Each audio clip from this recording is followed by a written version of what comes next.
大家好啊！今日係2026年7月2日，我係細妹。今日第4集呢，我想帶大家分享我媽媽喺中山好似一個小女孩好可愛嘅一面。大家睇下呢一幅相，幾咁可愛。佢揸住把遮，幾咁自信，幾咁滿足，嗰種笑容同眼神真係已經話畀我哋聽，佢係好開心，好開心。如果係一個普通人，當然就係毫無特別啦。但係對於一個94歲老人家呢，可以做到一啲嘢，佢內心真係好快樂。樣樣都唔可以自己做啊嘛，樣樣都有人幫手啊嘛。咁如果自己可以做到一啲嘢呢，佢個滿足感真係好開心，好開心。我記得佢舊年2025年中過新冠，入咗醫院14日，吊鹽水，冇水飲，冇飯食。醫生都好擔心佢嗰啲鉀唔夠，同埋我哋亦都好擔心，如果用咗鼻胃喉呢，佢第日唔識食嘢，所以醫生就好希望佢能夠我哋畀咗飲嘢佢，畀到啲食嘅嘢佢。咁我就盡量叫媽媽你飲水啦，飲水啦，一定要飲㗎。咁後嚟呢，整咗啲果汁雜果，嗰啲果汁打碎咗畀佢飲，佢終於呢都飲咗好多咯。佢其實真係好口渴，好想飲水，好想食嘢。但係可能因為10幾日喺醫院吊鹽水啦，搞到佢又冇胃口啦，又或者可能都擔心自己都唔知識唔識得食嘢。咁好啦，出咗院之後呢，咁有一日又係微微雨喎，咁我又帶咗把遮畀佢。咁我突然間諗起啊，叫媽媽自己揸住啦，因為佢不嬲都好鍾意揸住把遮嘅落雨。咁以前嚟講，我就推住佢，佢就揸住把遮。咁有一次呢，我同佢食完飯，咁啊落大雨，我就媽媽行啊，媽媽行啊，叫佢擔實把遮啦，唔使驚啊，我哋就返到屋企㗎啦。咁呢，我呢就濕晒啦，因為我就冇遮嘛，淨係戴咗頂帽。返到去呢，好似個水人咁咯。咁但係當時真係好開心嗰個感覺，媽媽又好開心揸住把遮。咁所以呢，喺中山嘅時候呢，我都想去 recall 返一下呢一種喜悅。咁我擰轉頭望到媽媽嘅神情，快啲攞個手機嚟錄影咗佢先。如果唔係就冇咗呢一種畫面，只係啲記憶喺我腦裏邊咯。即係見到佢呢個樣好開心，好滿足。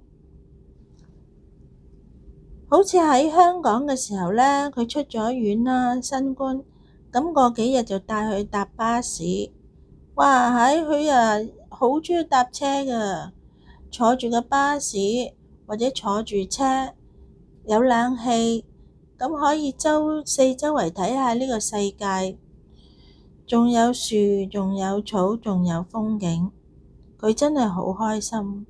帶咗佢去機場嗰度行下坐下，雖然當時呢，佢都係食得麻麻地好，同埋呢身體都係未恢復得到，但係佢坐喺巴士，佢真係唔想瞓覺，唔想眯埋對眼，佢淨係想擘大對眼四周圍望咯。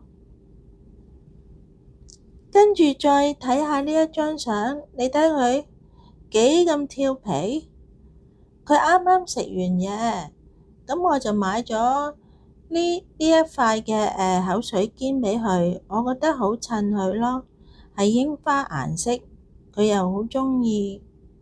咁啊瞓咗喺梳化嘅時候呢，就睇電視，越睇就越耐，越睇就越耐。咁倒返轉頭啦。以前媽媽就話：哎呀，細妹啊，咁樣噶嘛。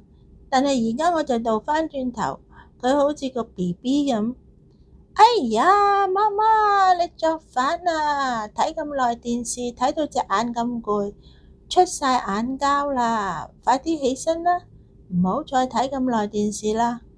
佢跟住唔制啦，眯埋對眼，即係扮嘢啦。我唔想起身啊，咁咯。佢個樣就係話俾我聽唔想起身咯。幾咁得意，幾咁趣致。佢其實就好鍾意瞓喺梳化度睇電視咯，嗰種感覺真係自由。咁有一次咧，我就喺淘寶買咗呢一張沖涼凳，但係喺大陸咧，如果你買咗呢啲沖涼凳啊，樣樣都要自己去安裝啊嘛，又要用士巴拿啊咁，安裝到咧手都軟埋嘅。咁咧，我一路安裝，咁啊，起碼都個幾兩個鐘啦，就俾佢坐喺張凳度，然之後睇電視啦，又食咗飯啦，飲咗湯，但係食唔晒咯。咁佢咧，我就揾啲膠布鋪咗膠台布鋪咗喺台，然之後有個 tray，咁啊擺晒啲食物喺度。咁佢咧就好似個細路仔咁啦。滗下呢樣，滗下嗰樣，倒下呢樣，撈下嗰樣，佢真係開心到不得了，隻手唔停啊，好犀利啊！坐咗幾個鐘頭，係咁滗，係咁倒，咁我就由佢啦，因為有膠台布有 tray 啊嘛，咁冇所謂啦。同埋嗰啲功夫都唔係好難，好麻煩，好容易清理。咁我又喺度繼續整我張凳咯，整碌啊，咁然之後安裝好，咁可以俾佢愛嚟沖涼咯。咁後嚟咧，但係啊，因為嗰晚就係坐得太耐咯，我就俾佢任性咗太耐，坐咗成8、9個鐘，結果 pat pat 紅啦。咁咧就壓瘡嘅初期咯。咁到後尾咧，佢冇辦法啦，我就要媽媽你又要攤喺個梳化度好啲啦，唔好坐咁耐啦，坐都要坐可能個零鐘食飯就算噶啦。咁過多2日咧，我就俾佢坐喺即係坐喺張凳嗰度食飯啦，因為驚佢壓瘡唔好，會嚴重落去啊嘛。咁我就同佢計時啦。嗱，最多係個零鐘或者2個鐘，咁你咧就要瞓翻落去梳化度先啦，唔好坐咁耐啦咁。咁點不知嗰晚咧扶咗佢上去台嗰度食嘢飲湯啦。咁我話夠鐘啦，夠鐘啦，要坐翻落去梳化嗰度噶啦，如果唔係咧pat pat 壓瘡唔好噶啦。跟住咧佢嗰種自由法咧忘記唔到啊！跟住同我拔河咯，隻手咧掹住張台，係都唔肯坐翻落去梳化嗰度，係都要坐喺張凳嗰度，係咁掹住，我又唔夠佢力，因為佢對手係好大力嘅。咁我係咁啊，唔緊要啦，媽，快啲啦，放手啦，唔得噶，你唔可以坐咁耐噶，唔可以坐多過2個鐘頭，等佢好翻先啦，乖啦，聽話啦。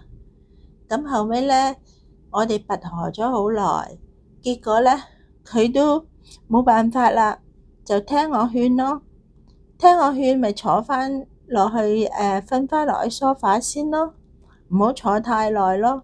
因為嗰次我真係俾佢太任性，坐得太耐，我又做緊嘢，咁啊冇辦法啦，唯有係咁咯。咁跟住媽媽咧好唔開心啦，當然，但係都冇辦法，為咗佢嘅壓瘡唔好坐得太耐。因為嗰張凳咧，餐桌嗰張凳咧好奇怪，如果坐多過2個鐘咧就會紅嘅。如果坐個半鐘或者唔夠2個鐘咧，咁佢又 OK 嘅。咁所以咧，我就要睇下啲時間先咯，唔可以俾媽媽坐得太耐咯。唉，所以有陣時見到佢好笑、好開心、好任性嘅樣，但係咧又唔係時時刻刻我可以攞個手機嚟記錄喎。咁所以每一幕咧都係喺個腦裏面，即係 recall 翻晒所有嘅記憶出嚟咯。咁啊冇辦法之餘，咁唯有係咁樣記錄下，見到佢咧當時眼亮晶晶咁樣坐喺度，擔住把遮，好有自信嗰種表情啊！我真係好開心，擰轉頭望返佢，佢個眼神真係我都唔識得形容啊！佢就係喺度咧，好有自信咁啦。事關有一次喺屋企，喺香港嘅屋企，咁咧工人姐姐咧喺廚房，我就扶佢行去廚房，因為嗰陣時佢仲隻腳冇咁痛，可以行去廚房嘛。咁我話叫佢工人姐姐俾佢試下啦，揸住把刀，咁切下啲嘢。哇！媽媽即刻啫，好大力揸住把刀咧，舉起隻手，然之後斬落去喎。哇！嚇到我啊，當堂要制止佢。點解咧？佢好想做，但係問題我見到咧，如果佢斬到自己隻手就慘啦。所以我當時見到佢，哇！佢好想做，但係我又唔可以俾佢做。結果咧就揸住佢把刀，唔得啦，媽媽，你放低把刀先啦，放低把刀先啦。我然之後就扶佢出去咯。哇！嗰次真係驚險萬分，嚇到我死。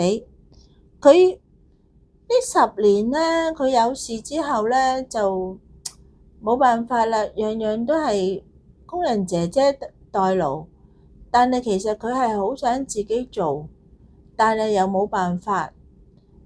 你知啦，老人家即係唔會話放心俾你做噶嘛。咁所以其實佢內心屈住，係好想做一啲嘢，但係問題又驚係危險咯。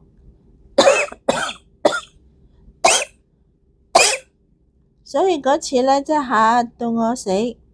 我係好想俾佢噶，但係我又驚啊嘛，咁所以都係唔得咯，都係要捉翻住佢隻手，叫佢放低把刀咯。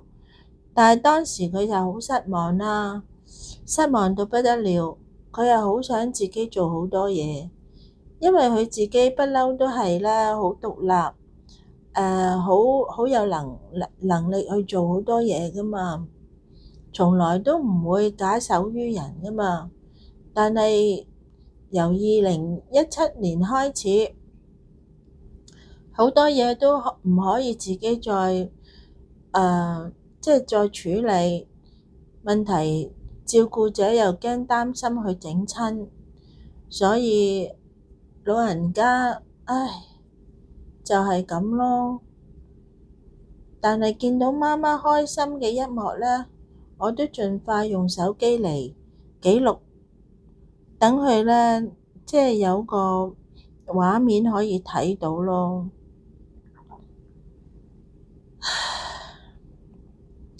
今日咧，我就同大家分享到呢度啦。因為媽媽開心嘅一面，同埋散嬌嘅一面，同埋佢同我拔河嘅一面，我真係覺得好有趣，好開心。媽媽就係好似一個 BB 女咁。咁我今日就同大家分享到呢度啦，希望大家繼續留意我嘅故仔啦，多謝晒。